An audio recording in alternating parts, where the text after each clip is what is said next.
In the consciousness modules, there will be probably a lot of overlap with other sections that we talk about, such as perception, time, balance, things like that. So you're probably going to have to put up with a lot of repetition because I'm not going to be able to remember all the cross-pollination of these videos.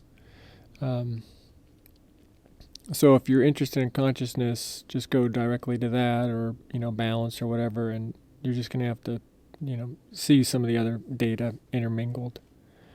The other thing is that consciousness is dependent upon so many things that I'm not sure how to order these videos as far as sections. Like there's going to be a section on time, on perception,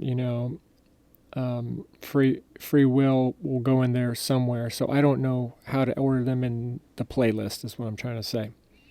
So this will be the first in the series on consciousness, and hopefully it will lead to the next consciousness video as coherently as possible.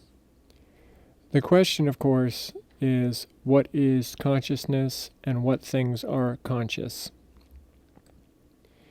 And although I do have a theory that everything at the wavefront of time is just data, manifested as particles or waves or however you want to say it, and I don't think that I'm going to go really deep into that because it could just sound like confusing bullshit.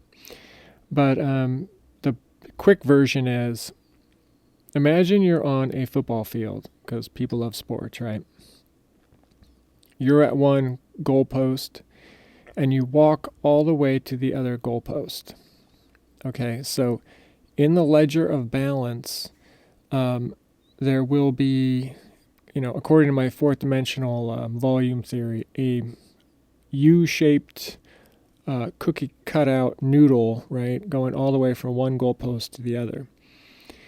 That is if there is a, what do they call it, a box universe, where everything happens all at once everywhere, If it is incremental, if there is some form of smallest measurement that the particles jump to, so it's not a continuous, let's say, probability field around each particle that somehow merges into the next probability field with no break, thus creating the fourth dimensional volume. If there are jumps, okay, then you will be able to see each slice of, let's say, Planck time from one goalpost to the next. Well, according to my data transfer theory, each iteration of that Planck time slice was a completely different U, and the only thing that existed within the perceptual present wavefront was the data. So if you stopped in the middle of your walk and looked back, let's say, and you could perceive the balance, you would see all these slices that were you, your past selves, okay? And then if you could look towards the future, you would have all these future selves going away from you, okay? And if you could pause in that perception and, take all that in, there would have to be a delineation between you and those other selves in some form. So as you're walking towards the other goalpost, you're thinking of things, right? Those thoughts are sliced up. Your body processes are doing things. You are literally a different person by the time you get to the other goalpost. It's just that humans measure change and time in such odd ways sometimes that it seems like you're still the same person. Now, I'm not saying you're a clone of yourself or something like that. I won't get into the semantics of the whole Star Trek transporter thing and all that. I'm just saying that according to balance, if that is correct, you are a different manifestation of yourself at every break in that causal chain, or you are still changing moment to moment through that noodle-shaped fourth dimensional volume except that instead of the data being packets that jump through space-time, quantumly, somehow the data is transferred seamlessly along that entire fourth dimensional volume, okay? So that's the basic idea behind that theory, and if I mention that, data transfer, that's what I'm referring to, okay?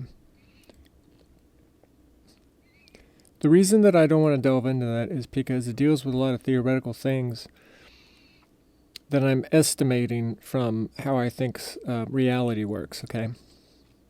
So if you take a baseball and you throw it, from the moment that you're accelerating it in your hand and then release it, okay, there's forces applied to the particles of that ball. It travels through space and gets caught or lands on the ground. If you look at those slices of the balance, I think that somehow the data is not necessarily stored in the particles, but it has to be there somehow. It has to be referenceable somehow without using like a time machine or something like that. So I'm not saying that particles are conscious or that everything is conscious. I'm saying there might be a data record of activity, of forces, of pressures, of relationships from one particle to another particle, okay? An orientation that has to exist because the laws of physics demand it does, because then there is, Lego pieces of the universe, right? But it's too theoretical to throw into the mix for this as if it were as, robust as some of my other ideas, because it's very fringy. It gets into these other areas where people think it's complete woo-woo bullshit, okay? And I want to give you as much practical things as possible. So just know that it's there, waiting in the works, but I don't know how to express it properly, and I don't know if it's real, okay? But the data part of a living organism, I think, is definitely real, because that, let's say, fourth dimensional body is constantly changing. And due to the nature of life and consciousness, I think it's much more likely that this process may be going on with living things, okay? I do think, though, that there is a shape to consciousness of life forms that are less than sentient. So consciousness and sentience for me is the same spectrum, really, okay? A tree is planted in the ground. It has no place to go, can't run away. But a 100-year-old tree has experienced all these forces applied to it, okay, which will affect epigenetics, it will affect its evolution, it will affect the symbiosis with the mycelium in the ground, other trees, how it communicates, how seeds open up, and all this stuff. I think that the consciousness for the tree, or even something like an amoeba, is more of like when I refer to the cone shapes and the tubes of human consciousness and perception, okay? They did this thing where they took this mouse, I'm going to get this wrong, but they took the mouse, they put it in a maze, and then they scanned its brain, and there was an actual three-dimensional representation of the maze in the mouse's head, like a structure, like it had a shape to it in the neurons, like, if you I don't remember what they did, but they either stimulated it in the same way or they mapped it, or what I'm trying to say is concepts can not only be stored in neurons, but they can be stored in geometric shapes almost, or patterns within the mind of a living organism. And I think that even though it's metaphorical, these cones and tubes of perception and consciousness could possibly exist on a mechanical level within the brain, okay, as stored patterns or whatever, however you want to look at it. But a tree does not have the cone-like senses of a human. Okay, our vision is in a field of vision. Our hearing is in, goes out like a cone, or, however sound comes at us. These are not stationary senses, okay? A tree can only sway so far before it breaks. Its leaves can only move so far. They can only experience a certain range of temperatures and sensations. Okay, so in my mind, the consciousness of a tree is tree-shaped because it does not have vision. It does not have auditory capabilities. All its senses really are like tactile, let's say. Now, it does have respiration, but we're not going to get into that. I'm just saying, with the senses it has, which are mostly tactile and chemical, I think that the consciousness of the tree would extend out as far as those things can be sensed. In other words, there's plants like Venus flytraps and those emotion plants that you touch and they curl up, right? They're getting data, touch data from the outside world, stimulation, and then they are physically reacting to it. So for them, the perimeter of their consciousness will be as far as that sense data can reach.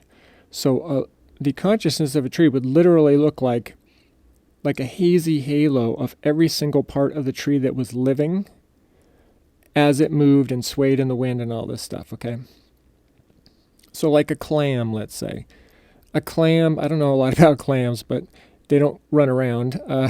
So a clam would be primarily clam-shaped. But the outside, if the outside of the shell does not have any kind of sensors on it, right, it might be all internal of the clam. It may get sound waves, right, that hit it, and then the shell acts as like a rudimentary ear or, satellite dish or whatever.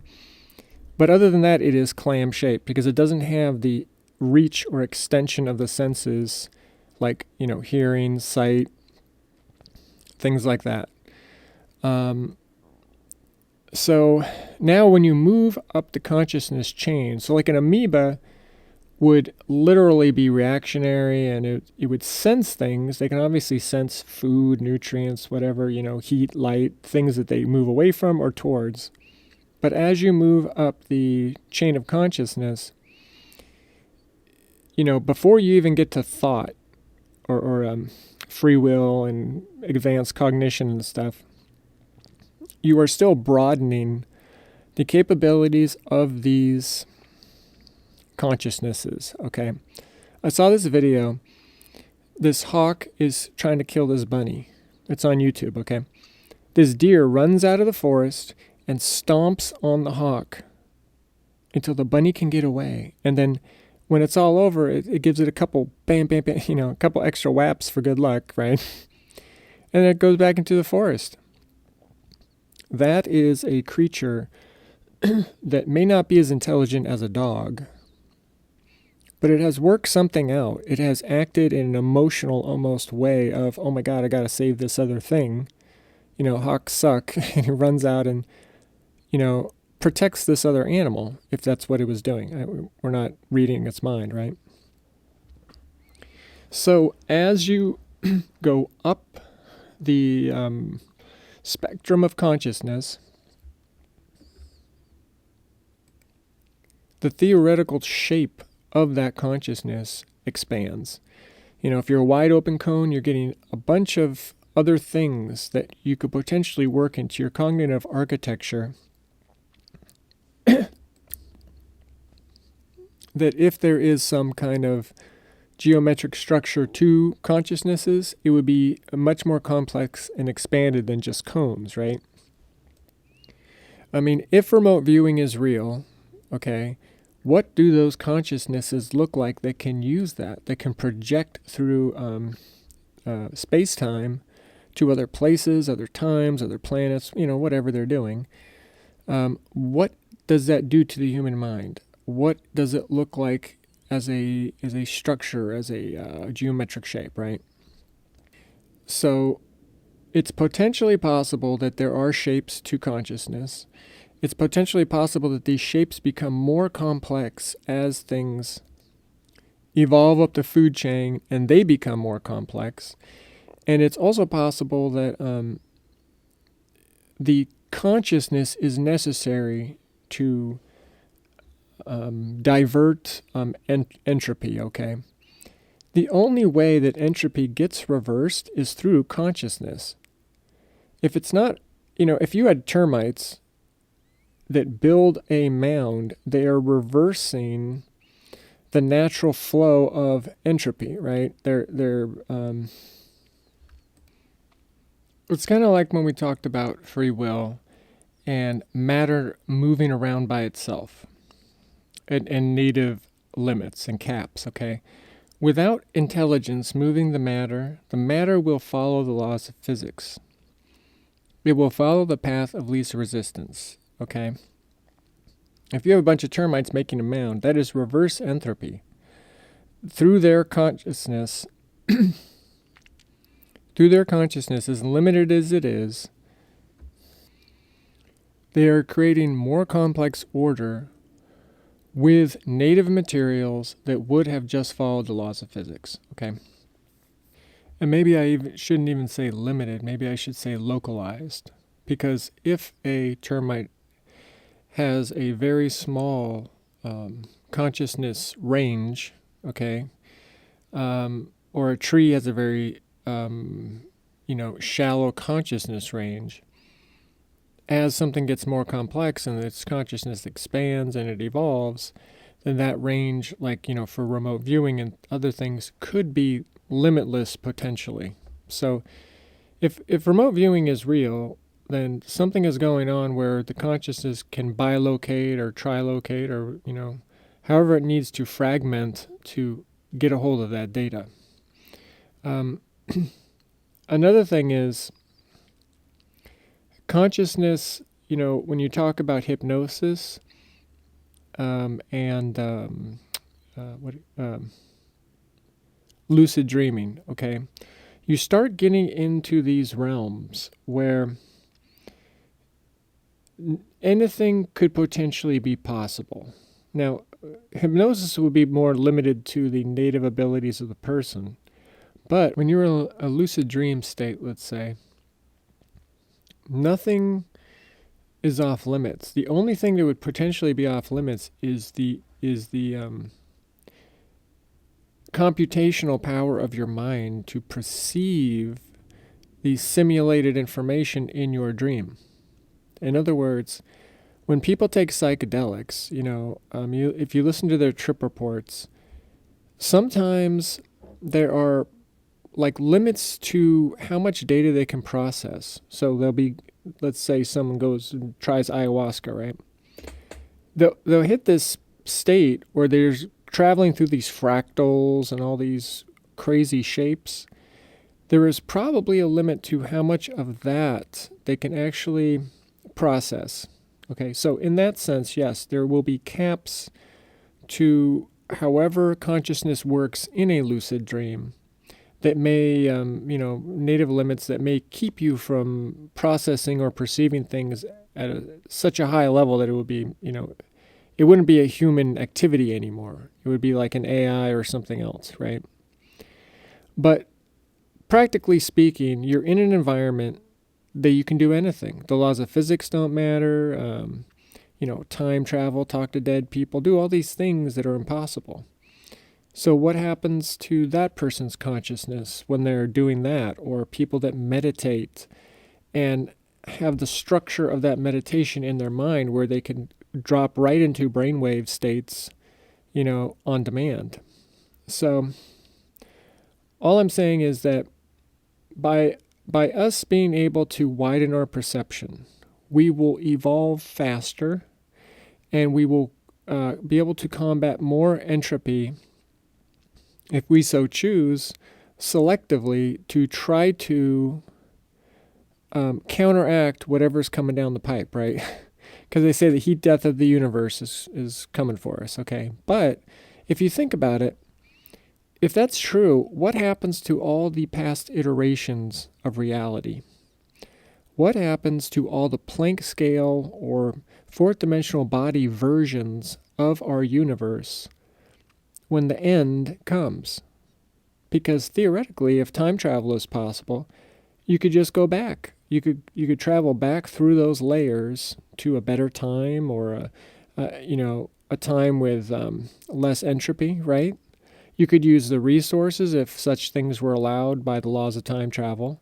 Your planet gets blown up, you go back in time and repopulate your planet. I mean, things like that, okay? So it's just interesting to think about how we may be limiting ourselves. We may be the biggest, great filter, or, Fermi's paradox type of situation where we could do more. We could expand our consciousnesses more and expedite what we say we want to happen. And I say we want to happen because, like I said in the other video of what's important and what do you want, a lot of people think they want one thing and they don't really want it, or the results will not be what they want. They're in this, restaurant of the universe, and they're like, I want a hamburger with pickles, and, and it comes out, they're like, what the hell is this slop? And the cook's like, you said you wanted a hamburger, and here it is. And the guy's, no, I meant a Reuben sandwich, right? Because it's kind of like, you strive for a goal, you reach the goal, and you're like, shit, this is not how it was supposed to feel.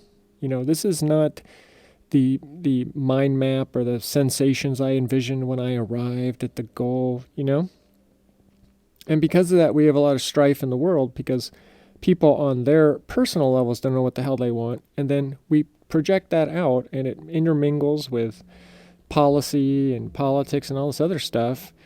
And we get very haphazard results from what we say we want and from what we actually want. Okay, so I just wanted to touch on the consciousness thing on a very basic level to begin with, and lay out the thing about the data transfer, just to have it in the lexicon, and then also to talk about how I think that the complexity of consciousness is a spectrum. And that the shape of consciousness could be dictated or restricted by how much sensory data the entity can incorporate into that shape of their consciousness. And also that as we evolve and become more conscious, there's a greater chance of exceeding native limits and using native materials in ways that will counteract entropy that we do not want to happen, okay? Because sometimes you want entropy. You want a compost pile to decompose and break down and all that stuff, right? You want yogurt to ferment. You want certain things to happen that on the surface are, destructive or entropy, but the end product is something that we can then upcycle or use to maintain whatever we're trying to maintain, to decrease the entropy in a cycle of growth and, death and rebirth and all that stuff, right? So I hope that this helped explain some of the basic concepts, so when I go into the other stuff, it's not, I know this sounds very haphazard, but, high polish, deep scratches, right? Okay, I'll see you on the next one.